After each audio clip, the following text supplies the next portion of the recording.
A very good morning, dear students. In this video, we are going to discuss about the levels of protein structure.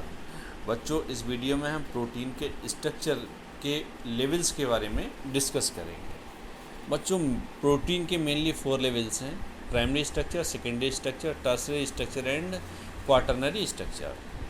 मैं यहाँ पर थोड़ा सा example देना चाहूँगा बच्चों। जैसे सपोज कीजिए कि मान लीजिए ऊन की फैक्ट्री है, ठीक है, तो वहाँ से जो ऊन बनती है वो किसके फॉर्म में बनेगी? फाइबर के फॉर्म में। जैसे कि सबसे पहले मैंने आपको जो शो किया है लाइन के फॉर्म में। अगर सपोज कीजिए कि उस थ्रेड को, ऊन के थ्रेड को, यानी एक पीस को अगर हम छोड़ देंगे तो उसमें हल्की सी कॉइलिंग होगी, तब ये क्या कहलाएगा? Secondary structure. पहला वाला क्या कहलाएगा? जैसे ही ऊन बनी यानी स्ट्रेट फॉर्म में, तो उसको हम बोलेंगे प्राइमरी स्ट्रक्चर। हमने उस पीस को कट करके छोड़ दिया, ठीक है, हल्की सी कॉइलिंग होगी, तो ये क्या कहलाएगा? Secondary structure. और सपोज कीजिए कि वो ऊन जो है बहुत लंबी है, ठीक है, तो हम उसको क्या करेंगे? एक सपोज कीजिए कि एक स्पेसिफिक फॉर्म में अरेंज करेंगे। हमने उसको सपोज कीजिए कि इस तरह से सर्किल के फॉर्म में उसको अरेंज कर लिया और उसको रख दिए, यानी ये कहलाएगा ग्लोबुलर स्ट्रक्चर, यानी tertiary structure of the protein, ठीक है। अगर सपोज कीजिए कि बच्चों जो टर्शियरी स्ट्रक्चर है वो किसी तरह से उलझ जाए बहुत ज़्यादा, तो वही स्ट्रक्चर क्या कहलाएगा? Quaternary structure of the protein. तो one by one with the help of these theoretical points we are going to discuss about the levels of structure of proteins. तो देखिए बच्चों, point number first, the sequence of amino acids covalently linked in a protein is a characteristic of that protein and is called its primary structure and this structure is most unstable. बच्चों, अगर हम बात करें एक से ज़्यादा amino acids किससे आपस में कनेक्ट हो जाएं with the help of peptide bond, तो हमें एक लीनियर स्ट्रक्चर मिलेगा प्रोटीन्स का, उसको हम क्या बोलेंगे? Primary structure of the proteins. Second point, protein molecule of secondary structure are spirally coiled. बच्चों, जो प्रोटीन के मॉलिक्यूल्स है सेकेंडरी स्ट्रक्चर में वो स्पायरली क्वाइल्ड होंगे। In addition to peptide bond, amino acids are linked to hydrogen bonds from between oxygen of carboxylic group and hydrogen of amide group. बच्चों, इस point का मतलब ये हुआ ओवरऑल कि जो हमारा सेकेंडरी स्ट्रक्चर है प्रोटीन का, उसमें पेप्टाइड बॉन्ड तो प्रेजेंट होगा ही होगा, और यहाँ पर एक और बॉन्ड प्रेजेंट होगा जिसका नाम क्या है? Hydrogen bond. हाइड्रोजन बॉन्ड बच्चों किस में बनेगा? जो एक अमीनो एसिड है उसके कार्बोक्सिलिक ग्रुप में, और जो अमाइड ग्रुप है उसके हाइड्रोजन के बीच में। तो बच्चों, जो यहाँ पर कार्बोक्सिलिक ग्रुप का जो ऑक्सीजन है उसके और अमाइड ग्रुप के हाइड्रोजन के बीच में जो बॉन्ड बनेगा उसका नाम क्या है? Hydrogen bonds. Next, this structure are of 2 types. बच्चों, जो स्ट्रक्चर बना सेकेंडरी स्ट्रक्चर, ये 2 तरह का है, अल्फा हेलिक्स और बीटा हेलिक्स। यानी राइट हैंडेड कॉइलिंग है तो उसको अल्फा हेलिक्स बोलेंगे, लेफ्ट हैंडेड कॉइलिंग है तो बीटा हेलिक्स। तो देखिए बच्चों, अल्फा हेलिक्स में right handed rotation of spirally coiled chains. Next point, alpha helix have intramolecular hydrogen bonding that is 2 amino acids of same chain. बच्चों, जो alpha helix है उसमें किस टाइप की हाइड्रोजन बॉन्डिंग है? हाइड्रोजन बॉन्डिंग भी 2 तरह की है, इंट्रामोलिकुलर और इंटरमोलिकुलर। इंटरमोलिकुलर का मतलब ये है कि अगर सेम मॉलिक्यूल के 2 एटम्स के बीच में हाइड्रोजन बॉन्डिंग हो रही है तो उसको हम क्या बोलेंगे? इंट्रामोलिकुलर। और बच्चों, 2 डिफरेंट मॉलिक्यूल के 2 एटम्स के बीच में जो होगी उसको हम क्या बोलेंगे? इंटरमॉलिकुलर। तो यहाँ पर देखिए अल्फा हेलिक्स जो है उसके स्ट्रक्चर्स दे रखे हैं। क्रेटिन है, क्रेटिन प्रोटीन है, मायसिन है, ट्रोपोमायसिन। तो ये क्रेटिन है, मायसिन है, ट्रोपोमायसिन प्रोटीन जो है ये alpha helix of the protein, यानी ये सेकेंडरी स्ट्रक्चर्स। नेक्स्ट, जो क्रेटिन प्रोटीन है बच्चों कैसी है? टफ है, फाइब्रस है, हार्ड है। और ये किसकी वजह से टफ, फाइब्रस, हार्ड है? Due to the presence of cysteine amino acid. Next, beta helix. Beta helix को बच्चों बीटा प्लेटेड सीट स्ट्रक्चर भी बोलते हैं, ठीक है।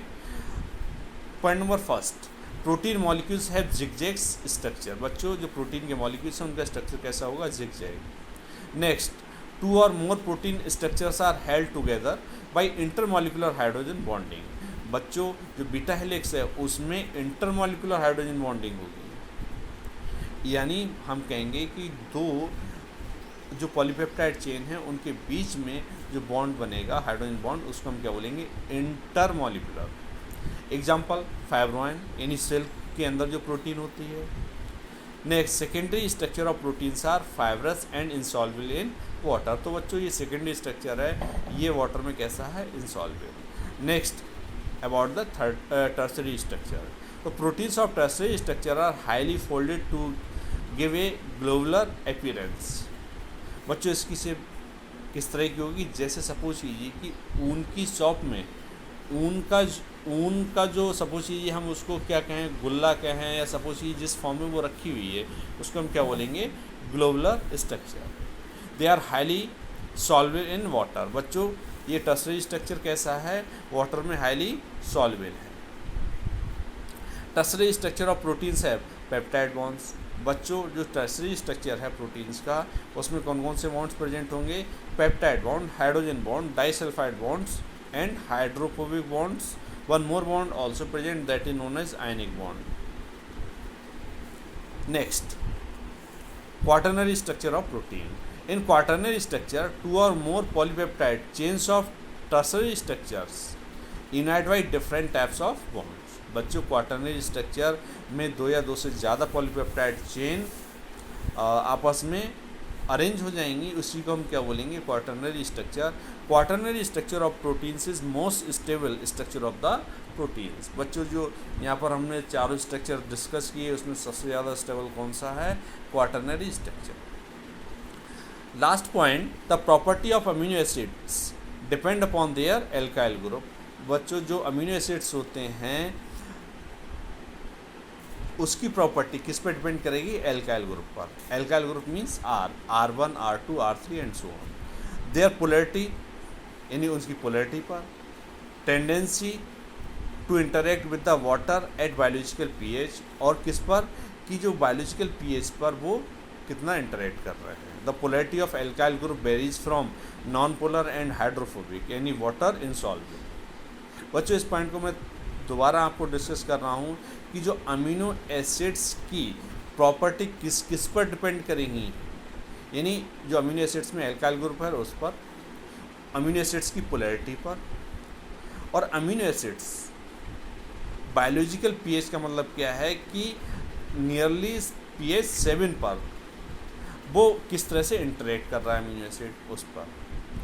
Next, the polarity of alkyl group varies from non polar and hydrophobic, यानी जो पोलैरिटी है एल्काइल ग्रुप की वो किस पर डिपेंड करेगी कि जो एल्काइल ग्रुप है वो नॉन पोलर है या फिर हाइड्रोफोबिक है। Hydrophobic means water insoluble. Example यहाँ पर दे रखा है, देखिए बच्चों, tryptophan and valine to highly polar. बच्चों ये ट्रिप्टोफैन और वेलिन जो है वो बहुत ज़्यादा पोलर है। हाइड्रोफिलिक यानी वाटर सॉल्युबल के एग्जांपल अगर हम दें तो सेरीन और ग्लूटामाइन जो है वो बहुत ज़्यादा हाइड्रोफिलिक हैं यानी वाटर सॉल्युबल हैं। चार्ज अमीनो एसिड्स के एग्जांपल एस्पार्टेट एंड आर्जिनाइन है।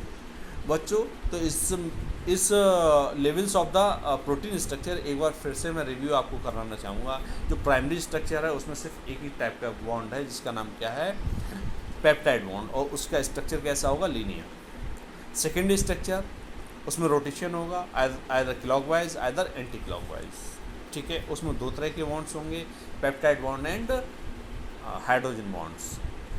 Next one, tertiary structure. बच्चों जो टर्सरी स्ट्रक्चर है उसमें कौन कौन से बॉन्ड्स प्रेजेंट होंगे, एक तो इसका स्ट्रक्चर ग्लोबुलर होगा। बॉन्ड्स कौन कौन से प्रेजेंट होंगे बच्चों, पेप्टाइड बॉन्ड है, हाइड्रोजन बॉन्ड है, डाइसल्फाइड बॉन्ड है, हाइड्रोफोबिक बॉन्ड है, आयनिक बॉन्ड है। बच्चों टर्सरी स्ट्रक्चर में डाइसल्फाइड बॉन्ड उसी में मिलेगा जिसमें सिस्टीन अमीनो एसिड प्रेजेंट होगा, क्योंकि सिस्टीन अमीनो एसिड में ही बच्चों सल्फर मिलती है, बाकी किसी अमीनो एसिड में सल्फर नहीं मिलती है, ठीक। और जो क्वाटरनरी स्ट्रक्चर है वो सबसे ज़्यादा स्टेबल है।